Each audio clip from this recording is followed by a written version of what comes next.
Portanto, há uma parte de apropriação e de mudança do sentido da palavra, mas há uma parte também que é de tensão no próprio liberalismo. Quando você tem o liberalismo nascente, quer no caso americano, quer no caso francês, como oposição à ordem estabelecida, você tem, por exemplo, os elementos de racionalismo construtivista presentes em ambos os casos. Ou seja, no caso americano, lendo a discussão sobre o processo constitucional, você vê as duas correntes confrontando. Você vê uma corrente defendendo, não, nós precisamos instituir um novo sistema desenhado centralmente, etc, etc. E vê outra corrente dizendo, não, o que nós queremos é um sistema que recupere as velhas liberdades, digamos, face ao Estado, face ao poder político, desde que vem na tradição da Magna Carta britânica. E o que acabou sendo estabelecido, que eu sugiro é, Hoppe e o Rothbard concordam com Hoppe e o Rothbard, algo mais próximo da primeira tradição. Onde eu discordo é que eu acho que os elementos da segunda interpretação do liberalismo existem não só na questão da apropriação, mas existem desde o início no ênfase que você coloca na reconstrução da sociedade e na ruptura com a ordem estabelecida. Eu sugeriria mais, eles existem no próprio Hoppe e no Rothbard. Tenho uma discussão muito interessante, agora não sei citar o texto, que é sobre você carregar no botão para instituir a utopia liberal, se você pudesse de um momento para o outro. O que é em relação ao Rothbard? Eu, se não estou em erro, o Rothbard defende que qualquer verdadeiro liberal deveria carregar no botão.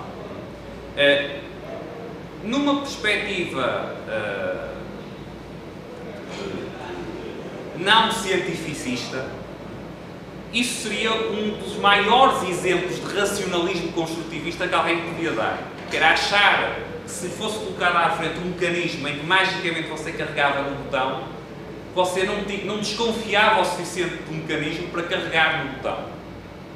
Em parte, carregar no botão foi o que foram o que fizeram os revolucionários franceses, e não carregar no botão foi o que fizeram os revolucionários americanos. Portanto, um livro muito bom aí, bem, não a respeito de carregar no botão, mas do que está por trás de carregar no botão, é o da democracia na América, do Tocqueville. É um livro um bocadinho aborrecido de ler. Ele, ao contrário do que muita gente diz, a meu ver, escrevia bastante mal. Então é uma coisa bastante aborrecida. Mas é muito interessante pela descrição de alguém que viveu a experiência revolucionária francesa e que se inseria mas que se inseria na tal tradição do liberalismo conservador, de como ele observa as razões do sucesso do caso americano. E o que ele realça no caso americano é precisamente que não houve a tal fúria reconstituinte, a tal fúria destruidora para estabelecer novas instituições. Ou seja, que existiu essa tensão, mas que acabou prevalecendo a manutenção de costumes, a manutenção das pequenas comunidades, das estruturas intermédias da sociedade, etc, etc, etc. Okay? E, portanto, mas esse elemento está presente no início, está presente na Revolução Francesa, está tão presente que você tem um autor americano que também espelha bastante bem esta tensão, que é Thomas Paine. Portanto, a noção, por exemplo, de direitos individuais de Thomas Paine está antes de John Stuart Mill, mas está um pouco entre os dois polos também. Quer dizer, por um lado é a noção de liberalismo clássico, de direitos individuais como limitação do poder político, mas em outros momentos, por exemplo, em termos fiscais, temos as propostas fiscais de Thomas Paine, é uma noção de direitos individuais como libertar o indivíduo. Eu creio que a noção intelectualmente consistente de liberalismo é a noção de liberalismo defendida pela escola austríaca. E nesse sentido, quer no contexto americano, quer no contexto inglês, quer no contexto da Europa continental, quer no contexto brasileiro, quer no contexto da Guatemala, quer no contexto de qualquer outro país, acho que devemos seguir e lutar por usar a palavra liberal no sentido, a meu ver, próprio do termo, no sentido clássico do termo.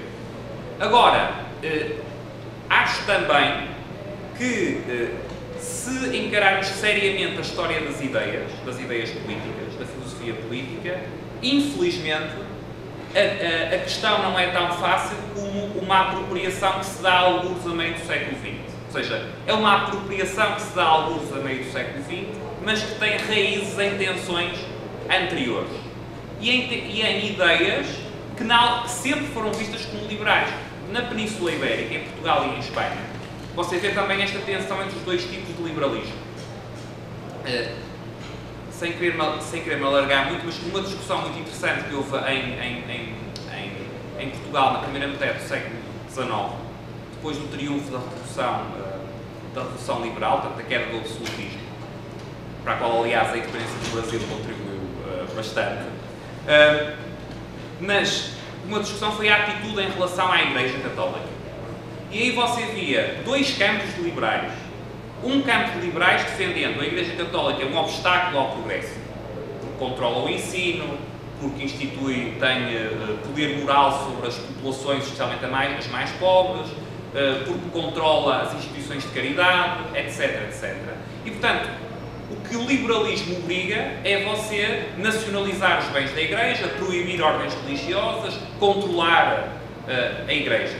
Okay? Essa foi a concepção que prevaleceu. Portanto, os liberais em Portugal, no século XIX, ficaram associados ao segundo tipo de liberalismo. De tal forma que, durante muito tempo, creio que só recentemente isso está a ser invertido, falar de liberalismo em Portugal era quase automaticamente falar de anticlericalismo, anticatolicismo.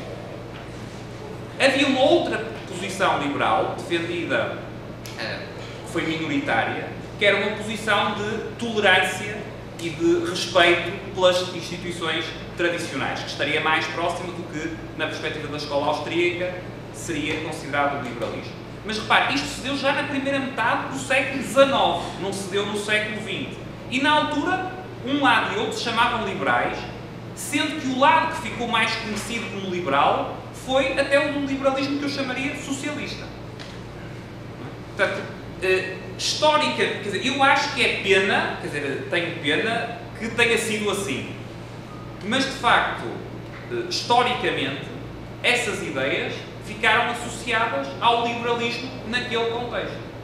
Portanto, se você agora, século XXI ou século XX, for fazer o percurso intelectual dessas ideias, simplesmente não dá para dizer que o problema nasceu com o John Rawls ou que nasceu na primeira metade do século XX.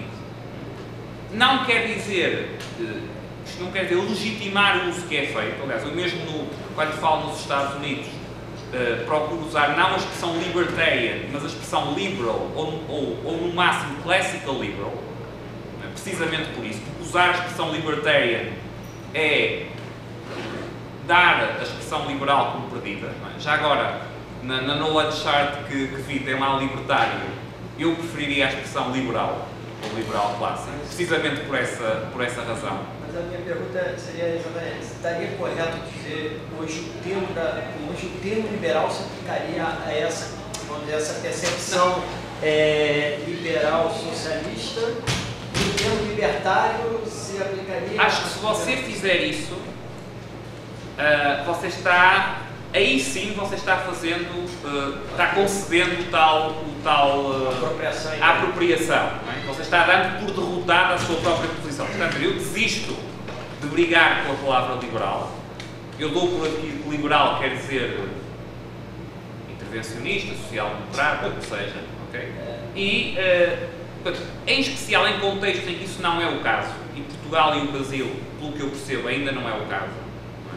Eu, quando em Portugal defendo uma posição não intervencionista, há um relativo consenso que essa é uma posição comparativamente liberal, não é? Portanto, ao contrário do que acontece nos Estados Unidos, em que a ideia é oposta. Portanto, especialmente num contexto em que a questão não está perdida, em alguns casos nem está próxima de ser perdida, eu prefiro a utilização da palavra liberal, precisamente para não dar por apropriada a palavra. Agora, simultaneamente, reconheço que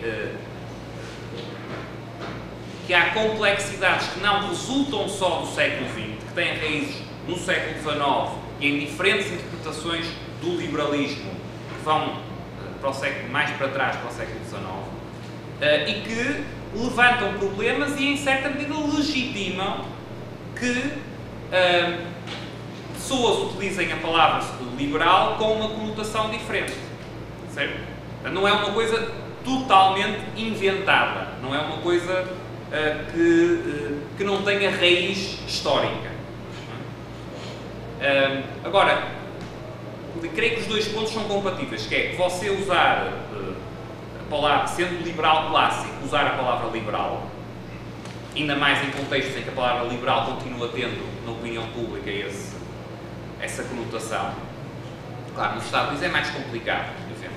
Aí você teria, cada vez que está a usar a palavra, teria que explicar.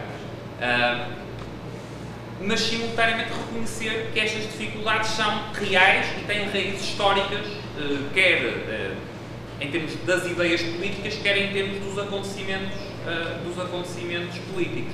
Um outro caso, há muitos, mas em que o triunfo das ideias liberais está muito associado à segunda forma de liberalismo é o caso italiano, da unificação italiana. Também aí o liberalismo, todo mundo concordava, quer dizer, quer conservadores, quer liberais, que isso era o liberalismo. É a tal versão de liberalismo antitradicional, anti-igreja, anti-costumes estabelecidos, etc, etc. Aliás, não é... há um sílabus de erros contra o liberalismo, afirmando que um católico não pode ser liberal. E a interpretação que eu faço do sílabus é que ele está se referindo ao liberalismo no segundo sentido. Não ao liberalismo no primeiro sentido. Mas se eu não achasse que havia uma razão para haver liberalismo no segundo sentido, então esta interpretação também não seria possível. Então, o sílabus só poderia estar condenando o liberalismo na sua totalidade. Portanto, há, de facto, desde o início, estas duas tensões no liberalismo, quer entre diferentes autores, quer